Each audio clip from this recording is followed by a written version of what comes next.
Hello friends, welcome back. Today we are going to start with chapter 4, that is carbon and its compounds.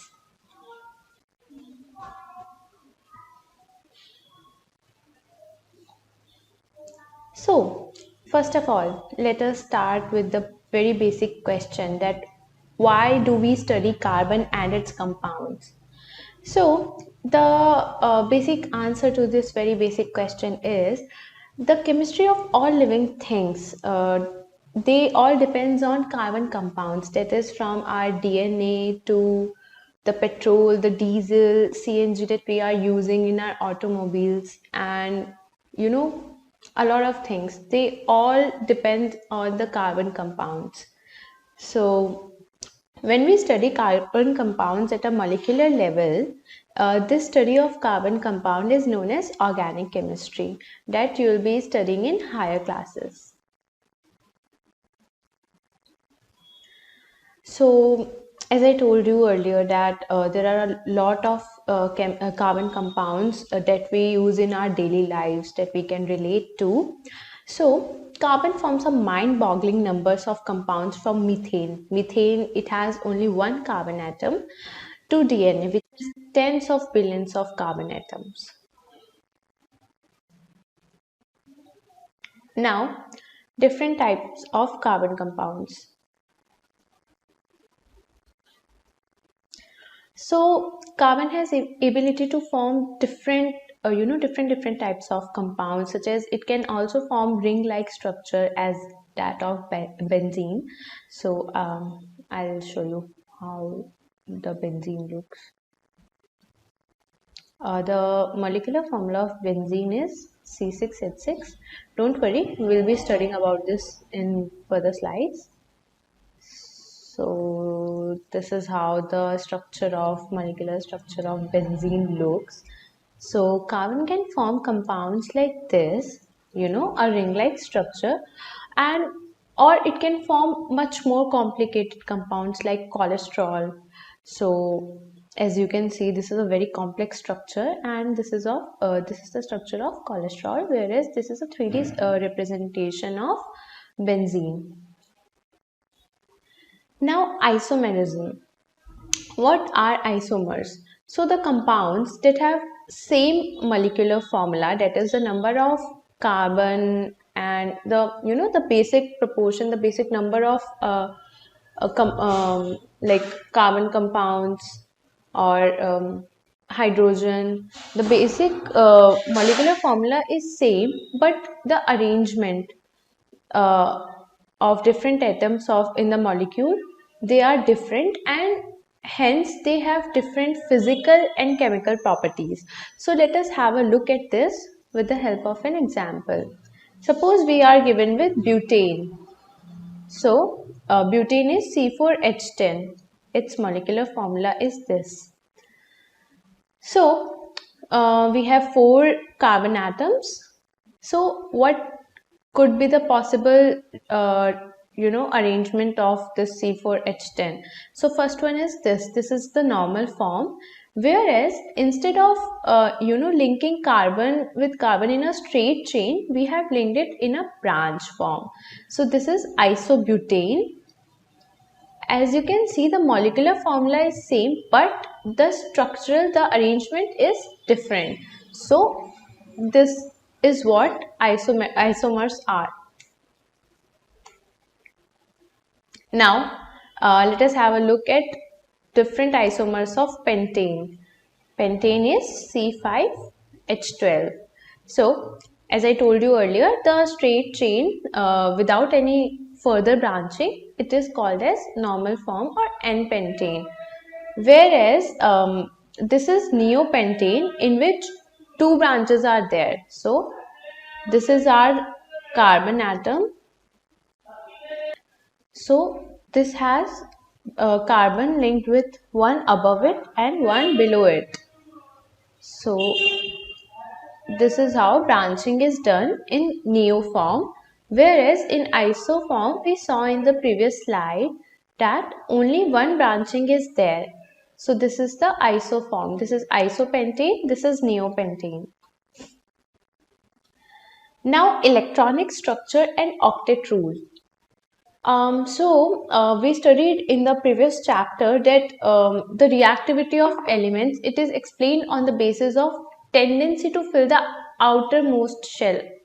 So what do I mean by it? The valence and the outermost shell of the element decides how reactive the element is going to be. So because all the elements, they want to attain the noble gas configuration with 8 electrons in the outer shell. So because noble gas configuration is they have all its shells completely filled, so that is why, that's the only reason they are unreactive. They don't react with anything at all. So this is what we call noble gas configuration. So the tendency of elements to gain or lose an electron, it decides how reactive are they going to be. So this is called the octet rule. Now, bonding in carbon. So carbon compounds, they are poor conductor of heat and electricity, and they also have low melting and boiling point. So we studied this in previous chapter also, that the compounds having ionic bonding in them, they are good conductors of heat and electricity because of the free ions in the aqueous solution, provided we are given with the aqueous solution. And they also have high melting and high boiling point because the ionic bonding is very strong. So this suggests that the bonding in carbon is not ionic. Okay, you should always remember this, that the bonding in carbon is not an ionic one. If the bonding was ionic, so the carbon would, it would release ions in molten state and conduct electricity and heat. So the intermolecular forces in carbon compounds are weak, because of which they melt so easily. So let us have a look at the configuration of carbon. So it has 4 electrons in its outer shell. So what it can do, either it has to lose 4 electrons to satisfy the octet rule, or it has to gain 4 electrons to satisfy the rule. So if carbon gains 4 electrons, so it has 4 electrons in its outermost shell. Suppose this is the outermost shell of the carbon, and it has to gain 4 more electrons. These are the electrons that carbon has gained. So it would be really difficult for the nucleus, as it is used to hold 6 protons. So it would be really difficult for the nucleus to hold on to 10 electrons, because then carbon, it has 6 electrons. So after gaining 4, it will become 10. So it will become really difficult for the nucleus to hold on to these 10 electrons. So again, this is not a very good idea to gain 4 electrons. Whereas suppose if carbon loses 4 electrons, so it would require a lot of amount of energy, like large amount of energy, to remove these 4 electrons, because then it will be left with 2 electrons. So it has to completely empty its this valence shell, this outermost shell. So this would be a very, this would require a huge amount of energy, so which will eventually result into the carbon cation. Again, this is not a good idea to lose all these 4 electrons.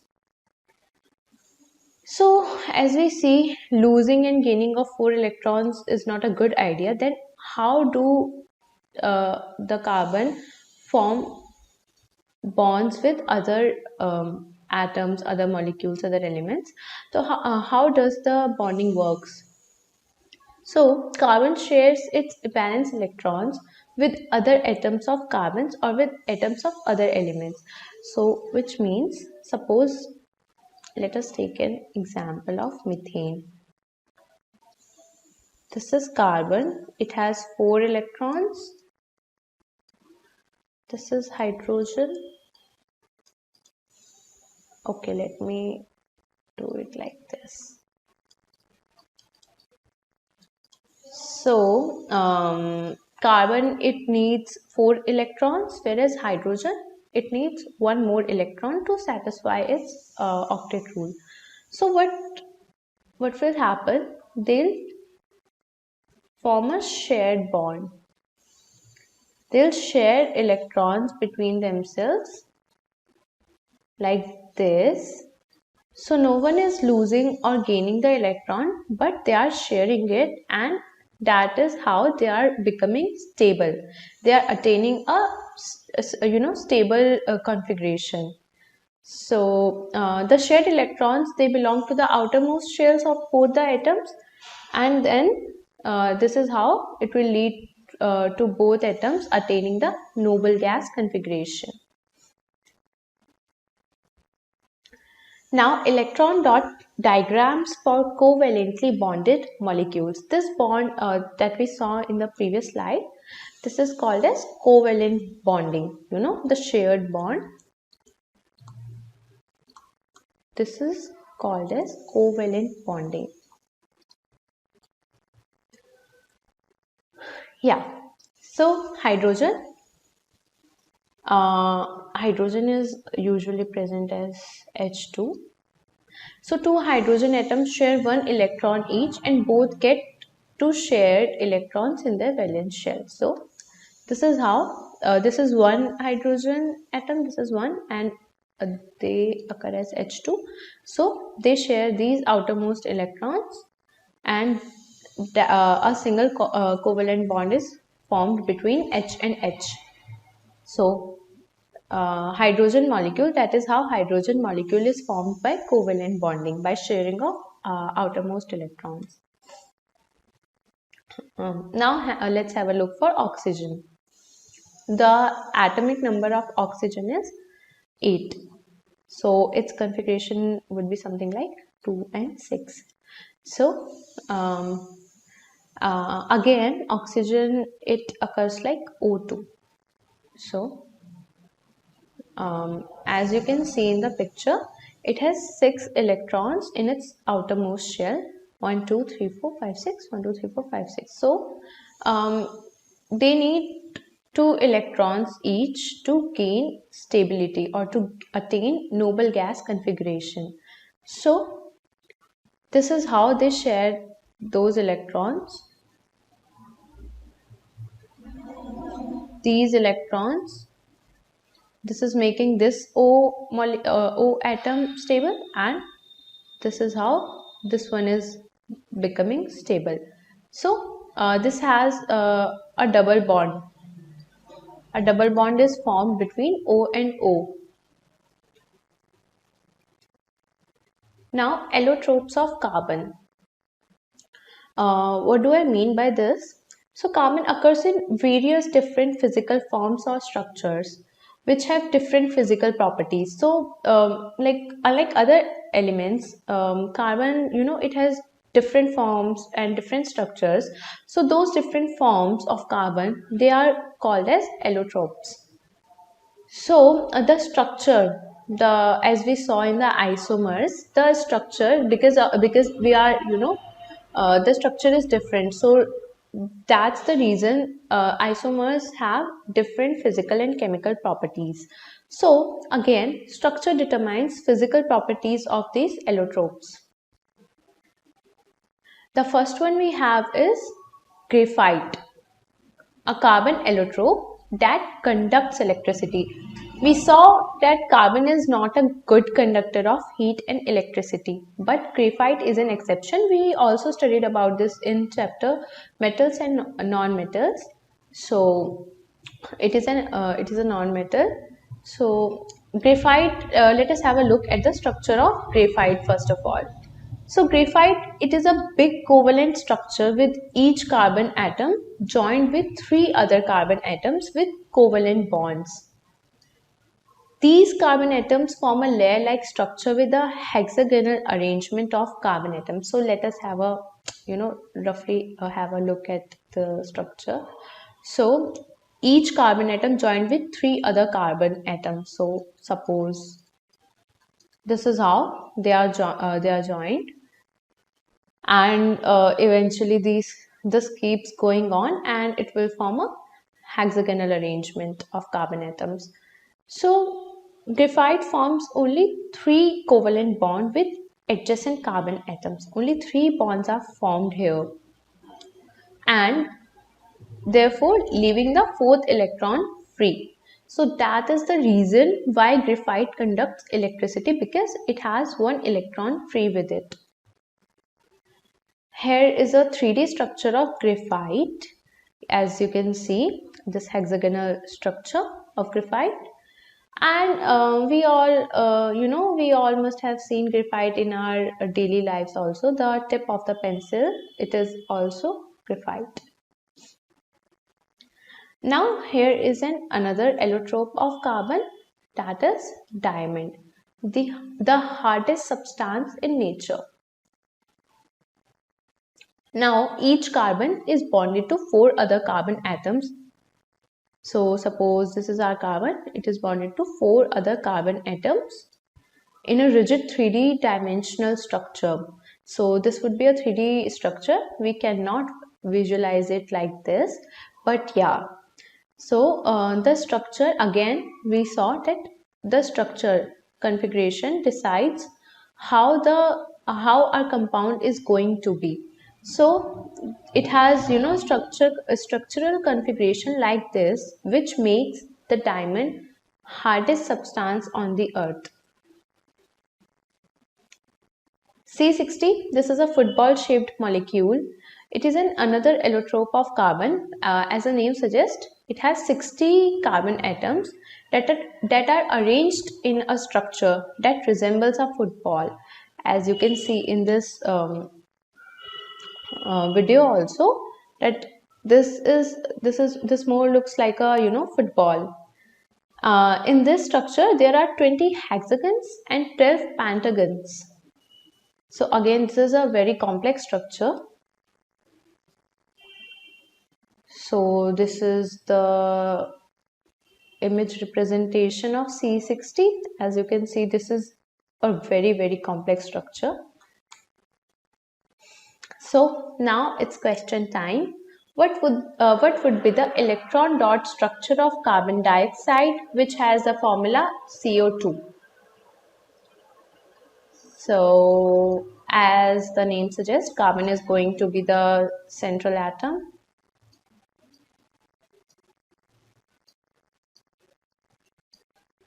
It has 4 electrons.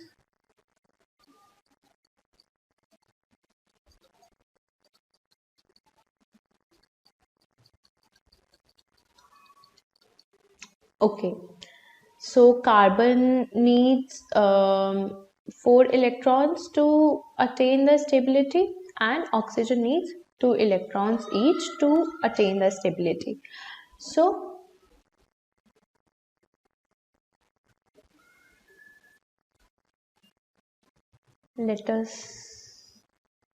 so this is how each bond would be formed.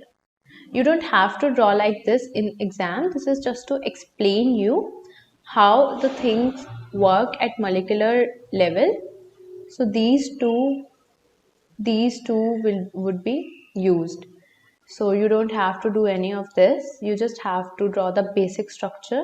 You just have to represent the number of free electrons or the number of electrons in its outermost shell. So carbon, it has 4 and double bond with oxygen, and it would have, you can use different like you can use cross for oxygen electrons and dot for carbon, or you can use dots only. Both of them will work. Now question 2, What would be the electron dot structure of a molecule of sulfur which is made up of 8 atoms of sulfur? So, sulfur, we are going to have 8 atoms of sulfur, and we are also given with a hint. The 8 atoms of sulfur are joined together in the form of a ring. So, the atomic number of sulfur is 16. 16. So, its configuration would be like 286. So, again, it has 6 valence electrons in its outermost shell. So, let us take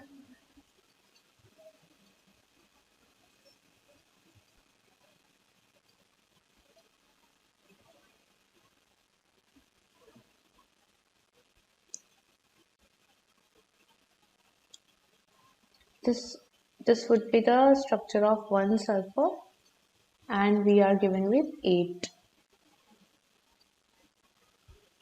So similarly you have to draw structure like this. So I'll show you how will the bonding how the bonding part works. So as sulfur will be needing 2 electrons to complete its octet,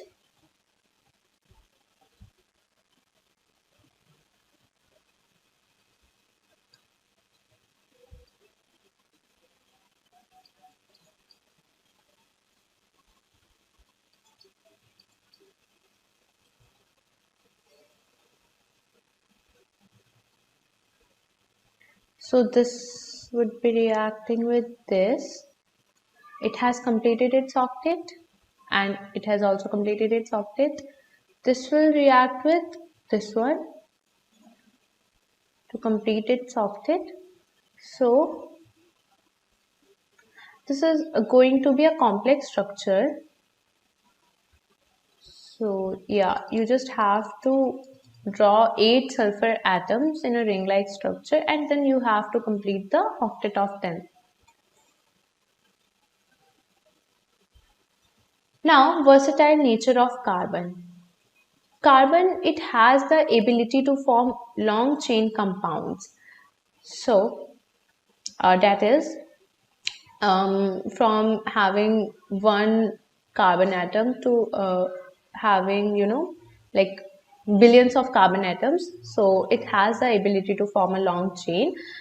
This ability is known as catenation. For example, we can have a look at propane and butane. So we saw butane C4H10, 4 number of carbon atoms are linked together, and heptane, as the name suggests,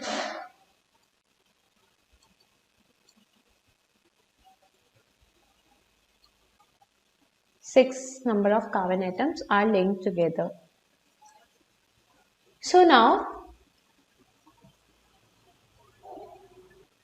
compounds of carbon which are linked by only single bonds, they are called the saturated. Whereas if there are double or triple bonds, suppose this is a saturated bond where we have double or triple bonds, they are called as unsaturated compounds, the compounds having double or triple bond. The reason why carbon can form long chains, because carbon bonding is very strong, and therefore the long chain compounds formed are stable in nature. Hence, carbon forms a large number of compounds where atoms are linked. The ability of carbon to form strong bonds, it is because of its small size, because the size of carbon is small, and the nucleus, it can hold on to the electrons very tightly.